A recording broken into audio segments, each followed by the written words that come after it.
I'm joined by Maxime Vachier-Lagrave, who just won his game against Liren and is also joining the group of leaders after today's round. Maxime, congratulations. And could you please show the key moments of the game? It seems that from the very opening you started to press. Yeah, so I mean, I sort of expected the marshal, so I had this idea to play like this, and it's all, I mean, modern, but not old theory, because it was played back in 2005-ish. And c5 surprised me a bit, especially in connection with f5. Of course, here I cannot really take on e5, because I take d6, c4, and I might end up being worse. Like here, for instance, after rook takes d8, and if rook e5, queen c6, I mean, there's always this. Yeah, that's what black would be hoping for now. Definitely. So, but c4 was thematic, so now you cannot go rook f8, because now I will take, and now I do have knight takes e5, so that's not good. So you have to give up the pawn. And yeah, actually I was expecting bishop f6, take and queen f7, and at first I thought this was his idea when he played f5, and but then I found out that bishop g5 is very strong. And if you take, I take, takes back, I take, and now for instance knight h4 looks borderline winning for me because of the weakness on f5. So he went knight f7 and g5. He went kind of fast, but I think that was not a good idea, because now I have knight h2, so I prevent any counterplay on the king side. And with my bishop on c4, which is not doing that much, but protecting my pawns, and his bishop on a8 is just dead for the remainder of the game. His knight on f7 is not great, because e4 never works.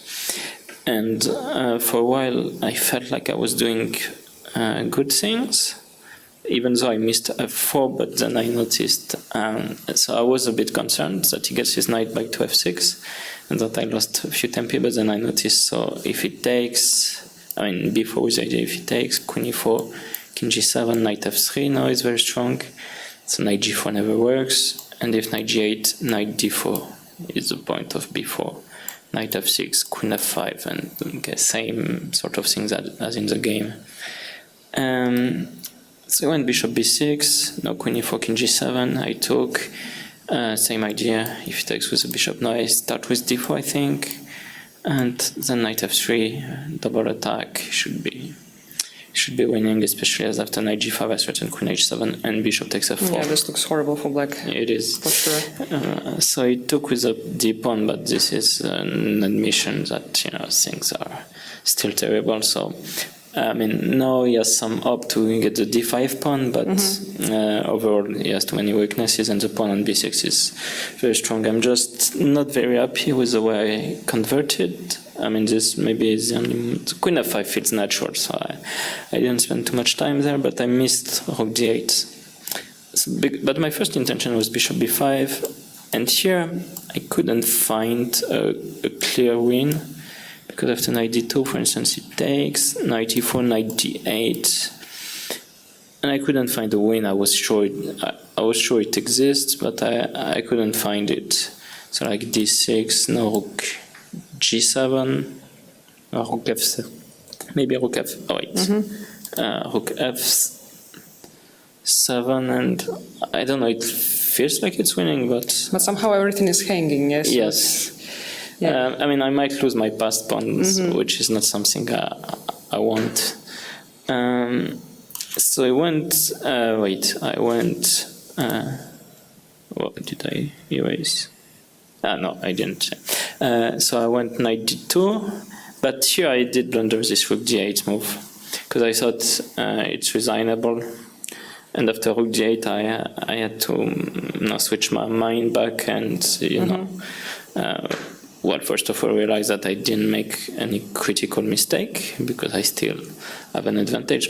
And that's sort of obvious, but you can go wrong very easily. Like if you go b7 and rook b1, which feels natural, then after bishop takes d5, I'm not sure this is winning at all.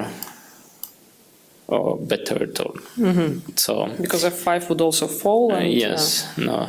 So I had to, and then I found this move d6, which is based on the fact that after knight takes d6, I do have rook takes e5, knight c4, rook e8, check. So after d6, now I prevent him. Did you feel relieved when you found this d6? There was another move. But yeah, I mean, it was probably the simplest. Yeah, there was another move. So like, but it involves, sort of risk of giving counterplay. I mean, it should be clearly winning because he has to take on c4, and then I will take on b8, play c5, and probably win. But suddenly things could go theoretically wrong. Yeah, like so it's e4, not so clear cut. g4. So Yeah, to say, yeah. D6 is more positional. At first I wanted b7, but I couldn't find a win after bishop b7, rook d1, rook b1, and now rook d7.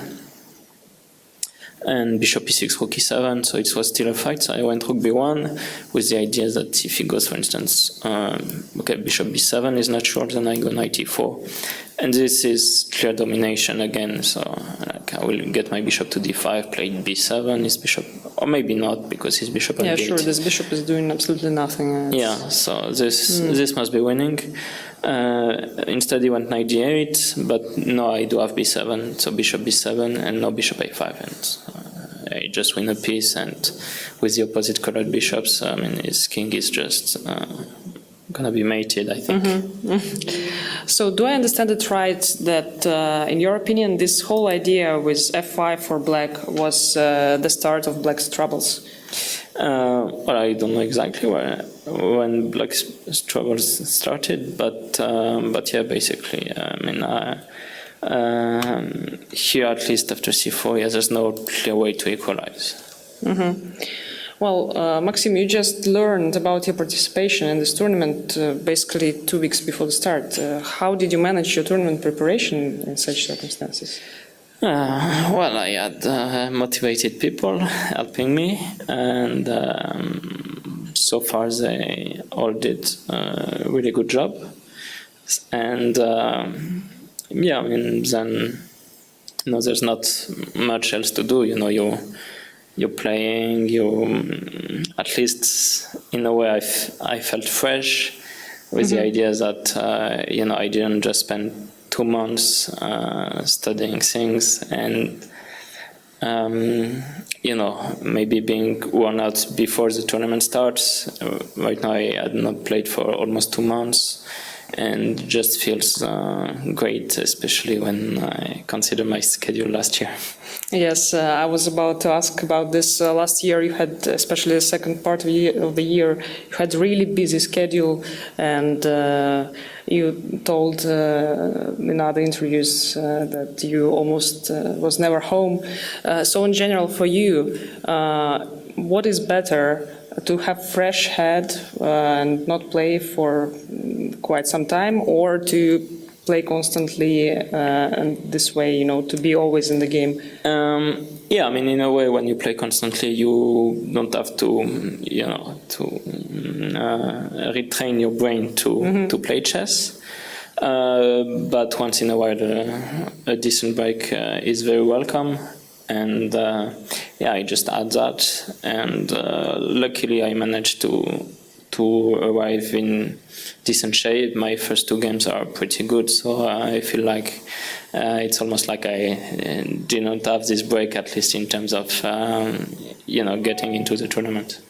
And when you make these breaks between the tournaments, do you prefer to just not look at chess at all, or you still follow other events and still every day you are doing something with chess? I mean, when there's 2 months, 2 months break, I mean, you cannot just go and live your life, I mean, and not do anything. So, of course, most of the time I did not do much, but of course I was still following tournaments, and I was still trying, to keep in shape, even though there was not much theoretical work to do because, I was not supposed to play. I see. Well, thank you for being here with us. Thank you.